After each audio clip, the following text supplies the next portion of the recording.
నామానికి మహిమ కలుగునుగాక.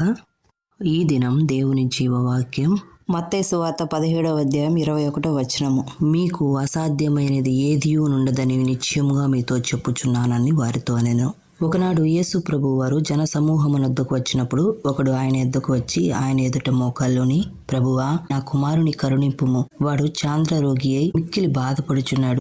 ఎలాగనగా అగ్నిలోను నీళ్లలోను తరచుగా పడుచున్నాడు.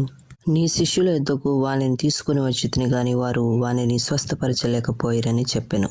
అందుకు యేసు, విశ్వాసము లేని మూర్ఖతరము వారలారా, మీతో నేను ఎంతకాలము ఉందును, ఎంతవరకు మిమ్మును సహింతును, వానిని నా యొద్దకు తీసుకుని రండని చెప్పెను.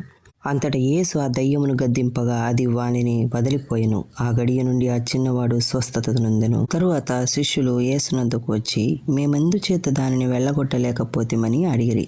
అందుకు ఆయన, మీ అల్ప విశ్వాసము చేతనే. మీకు ఆవగించంత విశ్వాసం ఉండిన యెడల ఈ కొండను చూచి ఇక్కడ నుండి అక్కడికి పొమ్మనగానే అది పోవును. మీకు అసాధ్యమైనది ఏదియూ నుండదని నిశ్చయముగా మీతో చెప్పుచున్నానని వారితో అనెను. సహోదరుడా, సహోదరి, ఇక్కడ యేసు ప్రభు యొక్క శిష్యులు ఎందుచేత ఆ యొక్క దయ్యమును వెళ్ళగొట్టలేకపోయారంటే అవిశ్వాసం చేతనే అని దేవుడు అక్కడ క్లుప్తంగా తెలియజేస్తున్నారు. ఈరోజు సాధారణంగా కొంతమందిలో చూస్తే అవిశ్వాసం అనేది ప్రార్థించిన తర్వాత కూడా అయ్యో ఏమవుతుందో ఏమో అనేటువంటి ఆ టెన్షన్ అనేది వెంటాడుతూనే ఉంటది. అదే అవిశ్వాసం. మనం ప్రార్థించి విశ్వాసంతో మనం అడిగినవన్నీ పొందుకుని ఉన్నామని నమ్మిడేలా దేవుని కార్యాలను చూస్తామని దేవుని వాక్య భాగం కూడా సెలవిస్తుంది. అయితే మనము ప్రార్థిస్తాము, దేవుణ్ణి అడుగుతాము, కానీ నమ్మకం ఉండదు, విశ్వాసం ఉండదు. అవిశ్వాసం హృదయంలో పెట్టుకొని మనం ఎంత అడిగినా ఎంత ప్రార్థించినా కూడా వ్యర్థమే. ఆనాడు శిష్యులు మేమెందుకు ఈ కార్యములు చేయలేకపోతున్నామని యేసు ప్రభుని అడిగినప్పుడు యేసు ప్రభు వారు విశ్వాసమును గురించి ఆవగింజతో పోల్చి చెప్తున్నారు.